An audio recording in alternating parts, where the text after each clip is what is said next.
देखिए, हमारे प्रधानमंत्री जी का ये सपना है कि भारत विश्वगुरु बने। हमने जिस प्रकार के रोड बनाए हैं उसके कारण हमारी लॉजिस्टिक कॉस्ट अभी 6% कम हुई है और आने वाले विशेष रूप से 1 साल में हम 9% पर आएंगे। सबसे महत्वपूर्ण चीज़ है कि दिल्ली को ट्रैफिक जाम से मुक्त करने के लिए और दिल्ली को प्रदूषण से मुक्त करने के लिए हम 1.25 लाख करोड़ के रोड बना रहे हैं।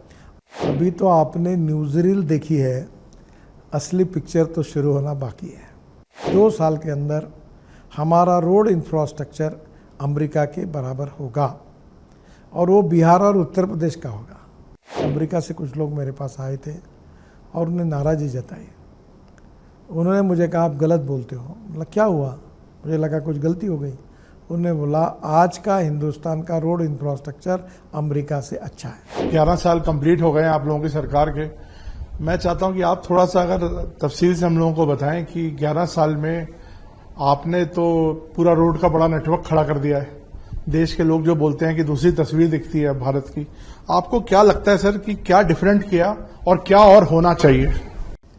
देखिए, हमारे प्रधानमंत्री जी का ये सपना है कि भारत विश्वगुरु बने, विश्व की 3rd लार्जेस्ट अर्थव्यवस्था बने और $5 ट्रिलियन की इकोनॉमी बने। और ये अगर हमको पूरा करना है तो हमें एक्सपोर्ट को बढ़ाना होगा, तभी इंडस्ट्रियल सेक्टर में ग्रोथ होगी, हमारी एग्रीकल्चर ग्रोथ होगी, सर्विस सेक्टर में ग्रोथ होगी, रोजगार निर्माण होंगे, वेल्थ क्रिएट होगी और इसके लिए इंफ्रास्ट्रक्चर डेवलप करने की आवश्यकता है। Water, power, transport and communication. हमारी सबसे बड़ी समस्या ये थी कि हमारे देश की लॉजिस्टिक कॉस्ट 16% थी, चाइना की 8% थी, अमेरिका और यूरोपियन कंट्रीज़ की 12% थी। हमारे रोड अच्छे नहीं थे, हमारे पोर्ट्स अच्छे नहीं थे, हमारे यहाँ फ्यूल में भी काफ़ी महंगा पड़ता था, ट्रैफिक जाम के कारण देरियाँ होती थी। अब हमने जिस प्रकार के रोड बनाए हैं उसके कारण हमारी लॉजिस्टिक कॉस्ट अभी 6% कम हुई है और आने वाले विशेष रूप से 1 साल में हम 9% पर आएंगे। और एक समझ लीजिए कि अभी तो ये सभी बड़े बड़े IIM वगैरह, कानपुर IIT सब ने जो अध्ययन किया, कोई कहता है 4% कम हुई, कोई कहता है 6% कम हुई, पर 6% कम हुई है और 2% हम 8 या 9, तो मैंने डिक्लेयर किया था कि हम 9% पे लॉजिस्टिक कॉस्ट लाएंगे। तो ये जो 6% से बचत होगी उससे हमारा एक्सपोर्ट बढ़ेगा, हम और कॉम्पिटिटिव बनेंगे और हमारा देश विश्वगुरु बनेगा। और इसलिए हम बड़े तेज़ी से उसके तरफ जाएंगे क्योंकि water, power, transport and communication, ये इंफ्रास्ट्रक्चर अच्छा डेवलप होगा तो हमारे देश के विकास की गति दुगनी तिगनी होगी। ये बात निश्चित रूप से प्रूवन भी है और ये होने वाला भी है। सर, आपने कई हाईवेज छोटे और स्ट्रेचेस डेवलप कर रहे हैं। आपने बोला था कि हम 3 घंटे में, 2 घंटे में देहरादून पहुंच सकते हैं। ऐसे कोई नए इन दी ऑफरिंग है जो आप नए डेवलपमेंट्स कर रहे हैं जो देश को आप बताना चाहते हैं कि हाँ, ये चीजें होने वाली हैं अभी आने वाले दिनों में? देखो, विशेष रूप से हम 25 ग्रीनफील्ड एक्सप्रेस हाईवे बना रहे हैं और करीब 3000 किलोमीटर पोर्ट कनेक्टिविटी के हाईवे बना रहे हैं और धार्मिक पर्यटन के लिए हमने 1 लाख करोड़ से हाईवे तो बन गए और 1 लाख करोड़ के बना रहे हैं। आपको बताया बुद्ध सर्किट, ये हमने 22,000 करोड़ का पूरा किया। ये south east Asia, Indonesia, Malaysia, China, Singapore, Hong Kong, Japan, ये सब बौद्ध धर्मीय लोग जब आते हैं तो ये भगवान गौतम बुद्ध के जन्म स्थान पर जहाँ उनको ज्ञान प्राप्त हो वहाँ सब जगह जाते हैं। तो अब सब जगह अच्छे रोड बनने से फॉरेन टूरिस्ट भी बढ़ गया है।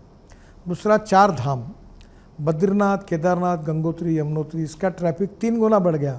अब लोग, स्टेट गवर्नमेंट को रोकना पड़ा क्योंकि रोड अच्छा बना। अभी हम केदारनाथ के रोपवे बना रहे हैं, तो एक प्रकार से वो भी 12,000 करोड़ का प्रोजेक्ट है। राम वन गमन मार्ग, राम जहाँ से वनवास के लिए गए थे वो हाईवे हम बना रहे हैं। 84 कोसी परिक्रमा है वो बना रहे हैं। कैलाश मानस सरोवर को पिथौरागढ़ से, उत्तराखंड से जा सकेंगे, वो रोड 85 to 90% पूरा हुआ है, वो हम बना रहे हैं। महाराष्ट्र में हमने पंढरपुर, देहू, आळंदी को जोड़ने वाला 12,000 करोड़ का पालकी मार्ग बनाया, बेट द्वारका का बनाया, पंढरपुर, गाणगापुर, अक्कलकोट, हर जगह पर जितने धार्मिक पर्यटन के स्थल हैं जहाँ लोग जाते हैं हमने वहाँ अच्छे रोड बनाए और ये मुझे करीब 2 लाख करोड़ की ये परियोजना हम पूरी कर रहे हैं। विशेष रूप से जो 25 ग्रीनफील्ड हाईवे बना रहे हैं वो भी बहुत इम्पॉर्टेंट है। और उसमें से आपको एक छोटा सा उदाहरण बता दूं कि मनाली से आप निकलेंगे तो रोहतांग पास जाने के लिए 3.5 घंटा लगता था, 8 मिनट में आते। अटल टनल बनी, अटल टनल से बाहर आएंगे तो आप डायरेक्ट लद्दाख लेह तक हम 8 टनल बना रहे, रोड बना रहे। लद्दाख लेह से आएंगे तो कारगिल के नीचे झोजिला टनल, आशिया की सबसे बड़ी 12 किलोमीटर की टनल बना रहे हैं, वो 75-80% काम पूरा हो गया। बाद में झेड़बोट टनल प्रधानमंत्री ने उद्घाटन किया, वो भी पूरी हुई। वहाँ से श्रीनगर आएंगे और श्रीनगर और जम्मू के बीच में हम 36 टनल बना रहे हैं, उसमें से 23 टनल पूरी हुई है, 4-5 टनल पर काम शुरू है। और जैसे हम जम्मू आते हैं उसके पहले ही कटरा के पास कटरा दिल्ली एक्सप्रेस हाईवे शुरू होता है। अमृतसर होकर दिल्ली आएंगे, दिल्ली से दिल्ली मुंबई हाईवे से निकलकर हम सूरत तक जाएंगे। और आप भी साउथ में जाना होगा उत्तर भारत को, तो मुंबई, पूना, कोल्हापुर, सोलापुर से आगे जाते थे, बेंगलोर, चेन्नई, कन्याकुमारी, त्रिवेंद्रम। अब वहाँ जाने की ज़रूरत नहीं। अब सूरत से नया ग्रीन हाईवे बना रहे हैं हम, सूरत से नासिक, नासिक से अहमदनगर, अहमदनगर से सोलापुर, सोलापुर से कर्नूल, कर्नूल से कन्याकुमारी, चेन्नई, बेंगलोर, कोचीन, त्रिवेंद्रम, हैदराबाद, सब पूरे साउथ को जाने के लिए अब मुंबई, पूना, सोलापुर, कोल्हापुर जाने की ज़रूरत नहीं। 240 किलोमीटर दिल्ली से चेन्नई अंतर कम हुआ। अगर हमको बचपन में हम सुनते थे कश्मीर से कन्याकुमारी तक, ये सपना इसमें पूरा हो रहा है। अभी आपको दिल्ली में तो हम लोग इतने हाईवे बना रहे हैं कि दिल्ली से देहरादून अब 4-6 महीने में शुरू होगा 2 घंटे में, दिल्ली से अमृतसर 3.5-4 घंटे में, दिल्ली से कटरा 6 घंटे में, दिल्ली से श्रीनगर 8 घंटे में, दिल्ली से जयपुर 2 घंटे में, चेन्नई से बेंगलोर 2 घंटे में, बेंगलोर से मैसूर हो गया वो जो 1 घंटे में हो गया। और यहाँ को मेरठ से दिल्ली 4.5 घंटे लगते थे, अब 50 मिनट में हुआ। अब ऐसे इस प्रकार के हम करीब और 25 ग्रीन एक्सप्रेस हाईवे बना रहे हैं और मुझे लगता है कि ये हाईवे पूरे हिंदुस्तान के तकदीर को बदल देंगे, नक्शे को बदल देंगे। हम पर्वतमाला परियोजना रोपवे केबल कार बना रहे हैं, 15 रोपवे 60 किलोमीटर की अब फाइनल स्टेज में है। उत्तराखंड में केदारनाथ और हेमकुंड रोपवे निर्माण कर रहे हैं। गोविंद घाट हेमकुंड साहिब रोपवे जो है वो करीब 3000 करोड़ का है। सोनप्रयाग केदारनाथ रोपवे हमने अवार्ड कर दिया है 5000 करोड़ का। हम 35 मल्टी मॉडल लॉजिस्टिक पार्क बना रहे हैं, 670 हमने रोड साइड एमिनिटीज़ बनाए, काफ़ी कुछ बन चुकी है। सबसे इम्पोर्टेंट स्थिति ऐसी है कि हम इंटर मॉडल स्टेशन बना रहे हैं, तिरुपति में बना रहे हैं और कटरा में बना रहे हैं। और इतना ही नहीं तो हमने करीब 4.5 करोड़ पेड़ 3 मीटर के लगाए, 80,000 पेड़ ट्रांसप्लांट किए, बाम्बू का क्रैश बैरियर बनाया। और सबसे महत्वपूर्ण चीज़ है कि दिल्ली को ट्रैफिक जाम से मुक्त करने के लिए और दिल्ली को प्रदूषण से मुक्त करने के लिए हम 1.25 लाख करोड़ के रोड बना रहे हैं। उसमें से करीब 1 लाख करोड़ के रोड आने वाले दिसंबर तक पूरे हो जाएंगे। और निश्चित अब द्वारका एक्सप्रेस हाईवे आपने देखा है, स्टेट ऑफ आर्ट प्रोजेक्ट है, वो टनल भी शुरू हो गई है, ट्रायल भी शुरू हो गया। अब दिल्ली में कालिंदी कुंज वाला एक बड़ा रोड है जिसमें दिल्ली मथुरा एकदम शॉर्ट हो जाएगा। हम देहरादून वाले हाईवे को UR2 को जोड़ रहे हैं। UR2 से पानीपत से एयरपोर्ट 3.5 घंटे लगते हैं, आधा घंटे में जाएंगे। तो ये इतने बड़े प्रमाण पर दिल्ली में भी हम काम कर रहे हैं, जिसके नई योजनाएं भी हाथ में ले रहे हैं, जिसमें दिल्ली को भी ट्रैफिक जाम से मुक्ति मिलेगी, ऐसा मुझे विश्वास है, और प्रदूषण से भी मुक्ति मिलेगी। गडकरी जी, जो आपने सारे प्रोजेक्ट्स गिनवाए, आपको क्या लगता है ये पूरा ओवरऑल पिक्चर, तस्वीर कब तक देश को सामने दिखेगी होती हुई? हालांकि अलग अलग टाइमलाइन है सबकी, लेकिन आप पूरा जैसे कंप्लीशन जिसे बोलते हैं, क्योंकि ये बहुत आपने जो प्रोजेक्ट्स बताए हैं ये बिल्कुल शक्ल बदल सकते हैं इंफ्रास्ट्रक्चर की। नहीं सर, आप बदल सकता नहीं, बदल गई है। और मैं आपको बता रहा हूँ कि अभी तो आपने न्यूज़ रील देखी है, असली पिक्चर तो शुरू होना बाकी है। जो पाइपलाइन में प्रोजेक्ट हो रहे हैं वो इतने तेज़ी से दौड़ रहे हैं कि निश्चित रूप से आप 2 साल के अंदर हमारा रोड इंफ्रास्ट्रक्चर अमेरिका के बराबर होगा, और वो बिहार और उत्तर प्रदेश का होगा। यानी मैं तो थोड़ा वो लगता नहीं चीज़ें कि अमेरिका जैसा इंफ्रास्ट्रक्चर होगा, कई पॉलिटिशियंस हमारे बोल के सर मुझे इसलिए झिझक नहीं होती कि अमेरिका से कुछ लोग मेरे पास आए थे और उन्हें नाराज़गी जताई। उन्होंने मुझे कहा आप गलत बोलते हो। मतलब क्या हुआ? मुझे लगा कुछ गलती हो गई। उन्होंने बोला आज का हिंदुस्तान का रोड इंफ्रास्ट्रक्चर अमेरिका से अच्छा है। आप कभी अमेरिका में आए हुए लोगों को जिन्होंने देश में अभी टूर किया होगा उनसे पूछो, वही आपको सही प्रतिक्रिया देंगे। गडकरी जी, इतने बड़े स्केल पर जब प्रोजेक्ट्स होते हैं तो लाखों करोड़ों हजारों लाखों करोड़ के, आपको लगता है कि कहीं ना कहीं क्वालिटी इंडेक्स भी एक बड़ा मायना होता है इसमें? क्वालिटी के हिसाब से हम लोग क्या एक अच्छे उस पर निकल रहे हैं? देखिए हमारी कई बार हमने देखा जल्दी टूट गए कोई प्रोजेक्ट्स में, कुछ प्रॉब्लम्स आ गई तो सोशल मीडिया पे काफ़ी चीज़ें उठी भी। देखिए साहब, पहली बात तो ऐसी कि हम क्वालिटी के साथ कॉम्प्रोमाइज़ नहीं करेंगे। अभी केरल में हुआ, हमने हमारे अधिकारी PD RO सबको सस्पेंड किया, कॉन्ट्रैक्टर को डिबार किया, 2 साल के लिए उसको टर्मिनेट किया। जो इंजीनियर थे इंडिपेंडेंट इंजीनियर, उनको भी हमने कार्रवाई की। अभी हम लोग क्वालिटी के साथ कोई कॉम्प्रोमाइज़ नहीं करेंगे और जो जहाँ क्वालिटी ख़राब होगी उन ठेकेदारों पर, अधिकारियों पर कड़ी कार्रवाई करेंगे और कर रहे हैं। और क्वालिटी हमारी प्राथमिकता है, क्वालिटी के साथ कोई कॉम्प्रोमाइज़ नहीं होगा। पर अभी कभी कभी क्या होता है, क्वालिटी के कारण ने कभी बरसात के कारण, पानी के कारण, बाढ़ के कारण कोई समस्या आती है, तो फिर भी क्वालिटी के बारे में हम बहुत सजग हैं और क्वालिटी के बारे में हम कोई कॉम्प्रोमाइज़ नहीं करेंगे। ये मैं आपको विश्वास के साथ बताना चाहता हूँ। सर एक बड़ा मुद्दा और है, प्रोजेक्ट्स बन जाते हैं, बड़ी बड़ी सड़कें बनी हुई हैं, लेकिन कंजेशन एक बड़ी समस्या है सारी बड़ी सिटीज़ का, सिर्फ दिल्ली का ही नहीं। अगर आप चाहे आपके मुंबई जो आपने इतना बड़ा डेवलप किया अपने टाइम पे, सब जगह हम देखते हैं कंजेशन को अब गाड़ियों पे लगाना या क्या। अब आपने एक अच्छा कॉन्सेप्ट मैंने पढ़ रहा था कि फ्लाइंग बसेस का भी कॉन्सेप्ट आ रहा है, उस पर मैं बात करना चाहूँगा। देखो पहली बात तो ऐसे कि पॉपुलेशन और ऑटोमोबाइल ग्रोथ ये मेरे हाथ में तो नहीं है। कहीं ना कहीं इसका एक बेसिक विचार कभी न कभी करना होगा। जिस प्रकार से अर्बनाइजेशन हो रहा है, लोग गाँव से शहरों की तरफ आ रहे हैं, दिल्ली, मुंबई, कलकत्ता, चेन्नई, बेंगलोर, पुणे, हैदराबाद, ये पॉपुलेशन बढ़ रही है। ये निश्चित रूप से एक चैलेंज है, आह्वान है। आने वाले समय में गांव, गरीब, मजदूर, किसान का कल्याण करते हुए कृषि, ग्रामीण, जल, जमीन, जंगल और जानवर आधारित अच्छी टेक्नोलॉजी का उपयोग करके ग्रामीण हिंदुस्तान को भी हमको स्ट्रांग बनाना होगा, ताकि कोई रोजगार के लिए शहरों में ना आए। वो भी कोशिश हमारी सरकार कर रही है और निश्चित रूप से उसके भी परिणाम मिलेंगे। सर उड़ने वाली बसें बहुत एक इंटरेस्टिंग टॉपिक इस समय बन गया। आपने बोला कि इस पर भी कुछ रिसर्च चल रही है और कुछ जगह शायद काफी फाइनल स्टेजेस पे है। तो ये हम पब्लिक ट्रांसपोर्ट को आसान बनाना चाहते हैं। पहली बात तो ऐसे कि धौला कुआं से मानेसर तक पूरे हवा में पॉन्ड सिस्टम शुरू करके हम जोड़ना चाहते हैं, ताकि बहुत ट्रैफिक जाम है इस रोड पर। वैसे हम बंगलोर में भी एक अध्ययन कर रहे हैं। फिर विशेष रूप से उत्तराखंड में, कश्मीर में एक पहाड़ से दूसरे पहाड़ को ऐसे एक डबल डेकर बस जैसी इधर से उधर जुड़ सकती है, उसका भी काम कर रहे हैं। लेटेस्ट हमने एक बहुत अच्छा flash charging electric bus 135 seater की है, पहला प्रोजेक्ट नागपुर में कर रहे हैं। टाटा और एक करके कंपनी है, दोनों के बस रोलिंग स्टॉक वो बना रहे हैं। फ्लैश चार्जिंग में जो सिस्टम है वो सीमेंस और हिटैची की है। और अभी हम लोग ये बस ऐसी है पूरे नागपुर के रिंग रोड पर जाएगी। इसमें 135 सीटर होगी, एग्जीक्यूटिव क्लास होगा, सामने टीवी होगा और बस में 120 किलोमीटर की स्पीड होगी। 40 किलोमीटर के बाद बस रुकेगी और आधा मिनट में लोग उतरेंगे, चलेंगे, उतने में आधा मिनट में बस फिर चार्ज होंगी, फिर आगे जाएगी। तो बस की कॉस्ट कम होगी क्योंकि लिथियम आयन बैटरी कम लगेगी। और इसमें बस एयर होस्टेस जैसी होती है वैसे इसमें बस होस्टेस होगी।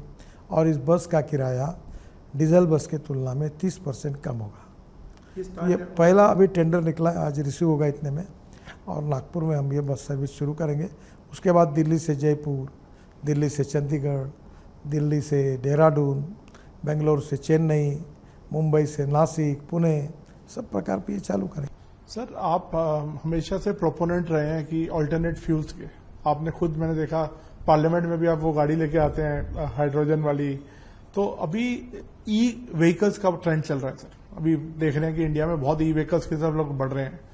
हमारे पास क्या ऐसा इंफ्रास्ट्रक्चर अभी है जो अगर इसकी ओवर ग्रोथ होती है तो इसको सपोर्ट कर सके? 100% है। आप देखिए, मुझे बताने की ज़रूरत ही नहीं। ई रिक्शा, ई ऑटो रिक्शा, ई रिक्शा जो आपने देखा अभी, ई ऑटो रिक्शा देखा, ई स्कूटर देखा, ई मोटरसाइकिल देखी। अभी आप कितनी इलेक्ट्रिक कार है, आप 5-6 कार में एक इलेक्ट्रिक कार दिखती है। आप दिल्ली में जाओ, कहीं भी जाओ, इलेक्ट्रिक कार आ गई। पूरी बसेस इलेक्ट्रिक की घूम रही। अब इलेक्ट्रिक के ट्रक आ रहे हैं।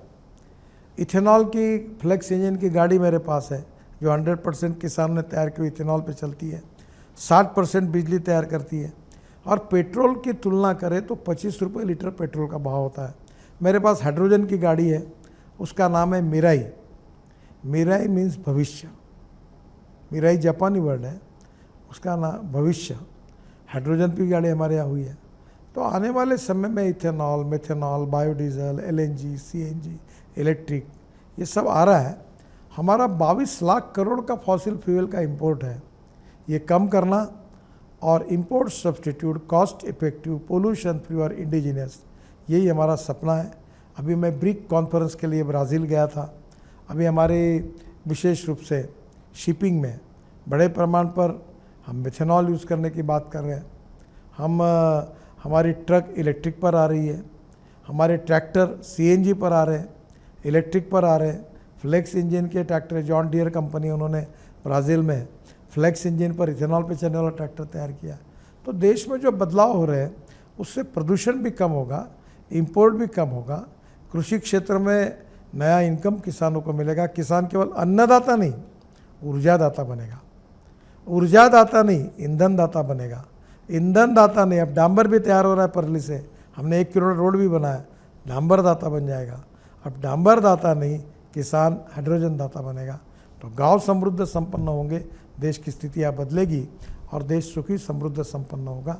यही हमारा जो कार्यक्रम है वो यशस्वी होते हुए दिख रहा है। सर, आपने हमारे पिछले इंटरव्यू में एक बार कहा था कि हम इलेक्ट्रिक हाईवेज बनाएंगे जहां पे इलेक्ट्रिक चार्जिंग बहुत आसान हो जाएगी। इस पर थोड़ा कुछ बता सकते हैं सर?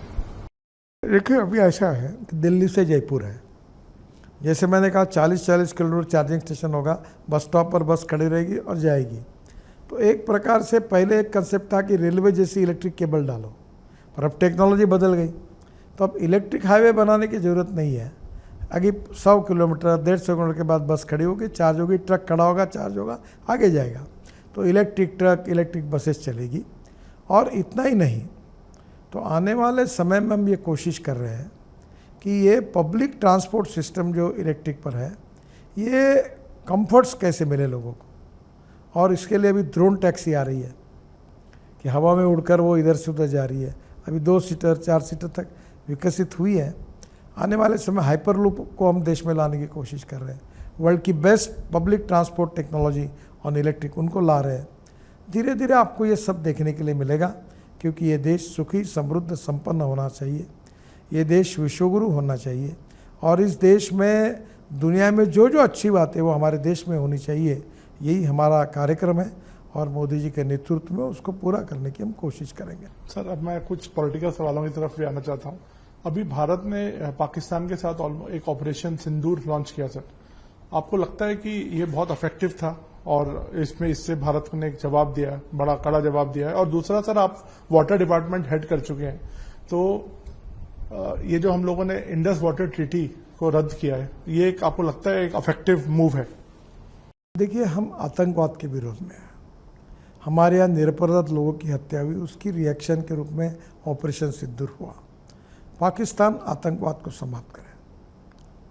पाकिस्तान में गरीबी, भूखमरी, बेरोजगारी, उसके बावजूद वो आतंकवाद को समर्थन करके अगर हमारे देश में घुसकर निरपराध लोगों की हत्या करेंगे तो उसका उत्तर ऑपरेशन सिंदूर से मिला है और आगे भी यही भूमिका हमारी है।